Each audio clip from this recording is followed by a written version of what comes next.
अस्सलाम वालेकुम दोस्तों। पाकिस्तान बमुकाबला बांग्लादेश के दरमियान तीसरे T20 मैच में दोस्तों एक बड़ा वाक़या देखने को मिला है कि मैच के दरमियान काफ़ी ज़्यादा गर्मी हो चुकी थी। एक तरफ थे पाकिस्तान टीम के फास्ट बॉलर और शाहनवाज दानी, दूसरी तरफ थे बांग्लादेश के बल्लेबाज।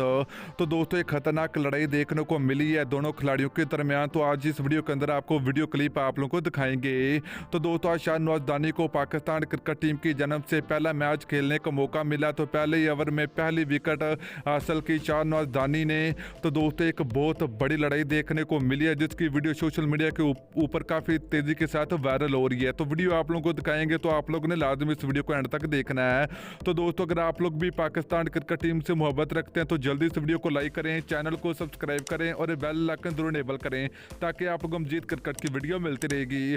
तो दोस्तों आज पाकिस्तान और बांग्लादेश के दरमियान तीसरा T20 मैच खेला गया। तो तीसरे T20 मैच में एक बड़ा वाक़या देखने को मिला है कि पाकिस्तान क्रिकेट टीम के फास्ट बॉलर शाहनवाज दानी और बांग्लादेश के खिलाड़ी के दरमियान एक खतरनाक लड़ाई देखने को मिली है। तो दोनों तरफ दोस्तों काफ़ी ज़्यादा जो कि गालियां देखने को मिली है। तो फिर सरफराज अहमद आए तो फिर सरफराज अहमद ने ये मामला जो कि ख़त्म किया। तो दोस्तों एक बड़ी जो कि लड़ाई देखने को मिली है।